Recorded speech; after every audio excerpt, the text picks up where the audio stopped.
രണ്ടാമത്തെ ചോദ്യ ജാനിക്കുട്ടി ജയിക്കണം. അതിനു വേണ്ടിയല്ലേ നമ്മള് രാപ്പകലില്ലാതെ കഷ്ടപ്പെടുന്നേ. അപ്പൊ വീടിന്റെ കാര്യം ഒന്ന് മറന്നേക്ക്. കിടക്കാനൊരു കട്ടിലും തീ കത്തിക്കാനൊരു അടുപ്പും മഴ നനയാതിരിക്കാനൊരു മേൽക്കൂരി ഉണ്ടെന്നുണ്ടെങ്കിൽ വീടായി. അത് വാടകയ്ക്കും കിട്ടും.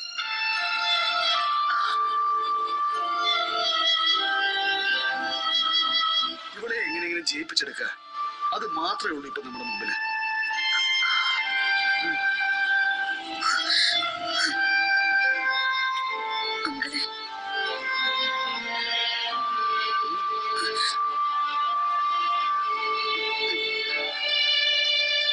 ഒരു കാര്യം നീ ഓർക്കണം, നമുക്ക് ജയിച്ചേ പറ്റൂ.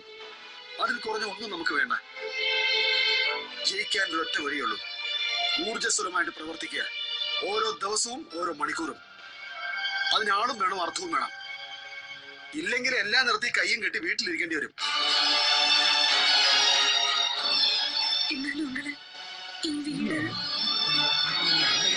നീ ഉണ്ടല്ലോ, നീ ഒരു സ്ഥാനാർത്ഥി മാത്രമാണ്. മത്സരിക്കുക, ജയിക്കുക, ഈ ചിന്ത മാത്രം മതി ഇപ്പൊ നിന്റെ മനസ്സില്.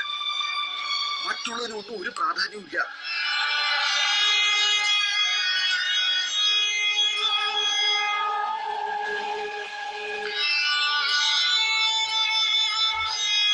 എന്തായാലും ഇന്ന് രാത്രി ഇത് ഓർത്ത് തലപോവയ്ക്കണ്ട. നമ്മൾ ഇതുവരെ വീട് വിറ്റിട്ടില്ല. അതുകൊണ്ട് സമാധാനമായിട്ട് കിടന്നുറങ്ങുക. നാളെയോ മറ്റന്നാളോ വല്ല അത്ഭുതവും സംഭവിച്ചാൽ നമുക്ക് വീട് വിൽക്കണ്ട. വെറുതെ എന്തിനാ ഇപ്പഴേ ടെൻഷൻ അടിക്കുന്നേ?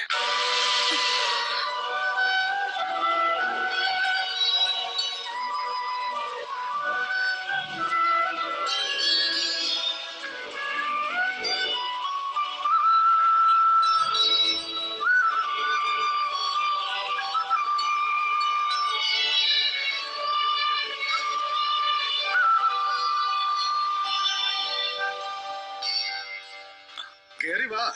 എന്താ അവിടെ നിന്നുള്ളഞ്ഞേ? ഞങ്ങളിന്ന് വാപ്പാലയ്ക്ക് പോകാൻ പ്ലാനിട്ട് നിൽക്കുമായിരുന്നു. അവിടെ 2 കശുവണ്ടി ഫാക്ടറി ഉണ്ടല്ലോ, ഒന്ന് വാപ്പാലയിലും ഒന്ന് കൊമ്പാറയിലും.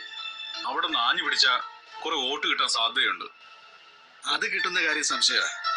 വാപ്പാല ഫാക്ടറി മുരളിയുടെ. അയാളുടെ തൊഴിലാളികൾ നമുക്ക് വോട്ട് ചെയ്യോ?